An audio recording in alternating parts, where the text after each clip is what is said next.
Good evening, I am Mark Seal with your Lime Sports World. The West Indies men's and women's teams will vie for places in respective finals of the ICC World T20 in Bangladesh. CBC's Shane Jones previews tomorrow's semi-final matches. After their defeat in the first match to the unbeaten Indians, the Windies have gotten better and better as the tournament rolled on. This is what any team would want. Their performance against Pakistan yesterday in a do-or-die situation was straight out of the top drawer, and pulling off their biggest victory of the World Cup so far after a shaky start speaks to the mental strength of the unit. Now, all too often the Windies have been accused of having the physical talent but falling short in the mental game.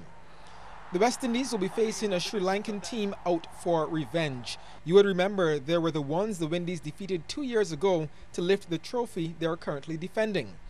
Mahela Jayawardene has a couple big scores. Rangana Herath just took amazing figures of 5 for 3. Kusal Perera has been in ripping form at the top of the order, and we all know what we can expect from the likes of Tilakaratne Dilshan and Lasith Malinga. Chris Gayle and Dwayne Smith have both reached 50 once in the tournament, and they will need to duplicate those innings and try to take some pressure off the likes of Sammy and Bravo to do it all at the end. While they have done it a couple times, it may not be so easy at this stage. Better safe than sorry, they say. Sunil Narayan, Samuel Badri and Krishmar Santoki have been good, and once they continue, the Windies seamers in Dwayne Bravo, Darren Sammy and Andre Russell should be able to get through whatever overs they have to bowl. However, if those big three don't fire, that could spell trouble. The Sri Lankans are out for revenge, and the Windies are reaching top gear. It's going to be a head-on collision. Well, let's not leave out the ladies. The Windies women will have to defeat the ones who knocked them out of the last tournament at the same stage if they want a place in the final. That's Australia. Both teams have 3 victories and 1 defeat heading into tomorrow's semi, so tournament form is relatively equal. The regional ladies rely heavily on their top order in Stephanie Taylor and Deandra Dottin. They have 236 runs between them, while the rest of the batting has 194. If they want to go all the way, Marissa Aguilera and Stacey Ann King must come good in the middle. The Aussies have big day players in Meg Lanning, who has scored a century in the tournament, and top fast bowler Elise Perry. Those two are match winners. However, the Windies have Dottin, the most devastating batter in women's cricket. After tomorrow, the West Indies could very well be celebrating a double victory. Shane Jones, CBC Sports. Well, thanks, Shane. MCTV's ESPN1 will have live coverage of both matches. The women's game starts at 4:30 a.m. and the men's at 9 a.m. In basketball, Smalta Pinelands and Urban Vibes and John Sonics have moved into the semi-finals of the Co-Operators General Insurance Senior Basketball Knockout Competition. Now, while Sonics had a hard fight on their hands against the Cougars at the Willie Gym last night in the quarterfinals, the Pine had a much easier time against Combined Schools Tridents, as CBC's Sean Green reports. Tridents versus Pinelands in the black. Rico Thorpe was in the house, slamming and hanging. And when he wasn't scoring, he was assisting. Jeremy Gill looking for 3 and getting them the easy way. Then another jumper for finds his mark. That's 3. He had 15 in the game. Hey, you want to see that again? Okay, no problem. Same man, same position, same shot, and same result. 3 more. One-way traffic again, and the game has probably had more turnovers than a pastry shop, and Thorpe was enjoying the sweets. But spare a moment for the Tridents. They had a few sparks. Tayoka Young making this 3-pointer count. Pass intercepted, and the ball finds Gill, who puts 3 points in the till from down the hill. What a thrill. No wonder he had a game-high 29. Pinelands continue to manhandle the Tridents. Ramon Simmons, he poured in 22. Pinelands led 47-20 at halftime before shutting down the Tridents by 50. That's right, 50. 95-45. This second game between the Cougars and Sonics in the green was a lot more competitive. Ricardo Gemmant, the jumper, is good. Here's Akeem Marsh with a jumper of his own. And these were the 2 men to watch during this game. Shane Whitaker playing for Sonics too. He had so many options here, he didn't know what to do. So he decides to pop a 3 over everyone. This is Dwayne Kelman cashing in a 2-point deal from the steal as Sonics threatened to move ahead. Stephon Clark wanted to make sure that his team stays in front. He drains a 3 of his own. He had 11 in the game. But Cougars were not allowing this to happen. Nicholas King driving through the lane. That's 2 of his 16. Gemont collects 2 of his 28 off the glass as Cougars and Sonics were all tied up at this stage. And things got closer here. Gemont dropping this one in. Here's number 33, Romain Lovell, cutting through everyone like a knife to collect 2 of his 11.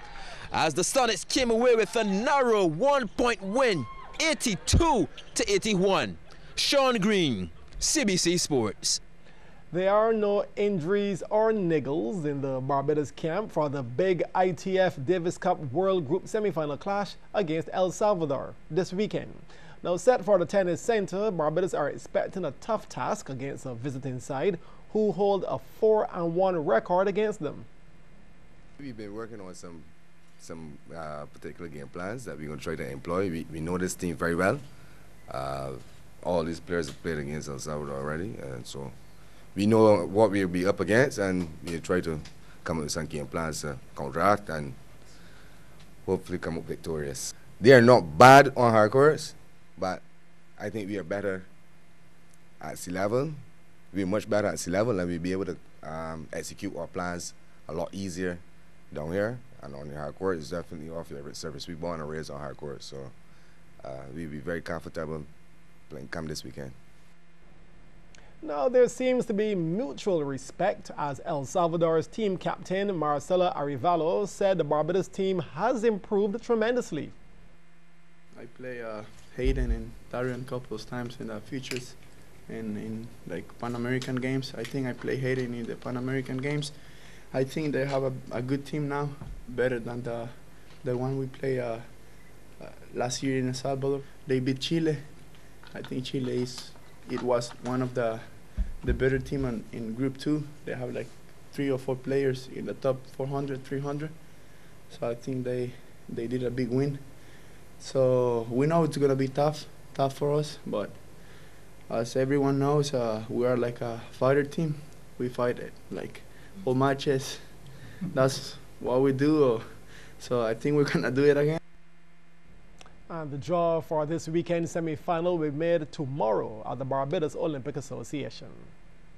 On to polo, where Team Snakebite are the 2014 champions of the First Citizens Barbados Polo Open 8-hole tournament after they defeated Rubis 6-4 at the Lion Castle Polo Ground.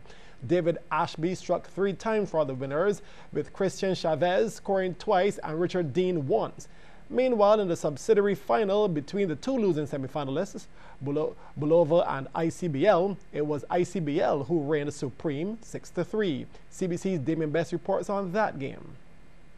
ICBL in the white got the ball rolling against Bulova when Lantos Sheridan tapped in just to the right of the post. Bulova needing to get back into this game, and they did so when Pablo Crespin knocked in this one to make the scores level at 1-1. However, ICBL would regain the upper hand when Lucas Nichols took it all the way here through the uprights 2-1. But Bulova kept it tight, and they would level things up at 2 apiece with no challengers. Here's Jamie Dixon making it an easy goal for Bulova. However, ICBL not going away that easily. Nico Roberts gets his first of 3, and the second would be a bit more difficult as Sheridan was right there with him as he went on the break, but Roberts' accuracy from a few yards would give him the goal of the day. ICBL now leading at this stage 5-2. Well, Jamie Dixon still trying to keep Bulova within striking distance, scoring there to make it 5-3. But ICBL would seal the deal when Sheridan gets into open space and beats all challengers. ICBL 6-3 over Bulova. Damien Best, CBC Sports. And on this sad note, the president and founding member of the Barbados Paralympic Association, Wesley Worrell, is dead. Worrell passed away early this morning at Bayview Hospital. Worrell was known for his participation in a number of local road races in his wheelchair, which he started to compete in from 1999.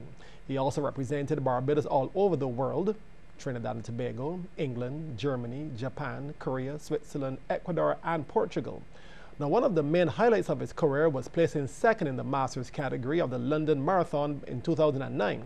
Worrell was also presented with the key to the city of Loja in Ecuador for outstanding participation in their marathon.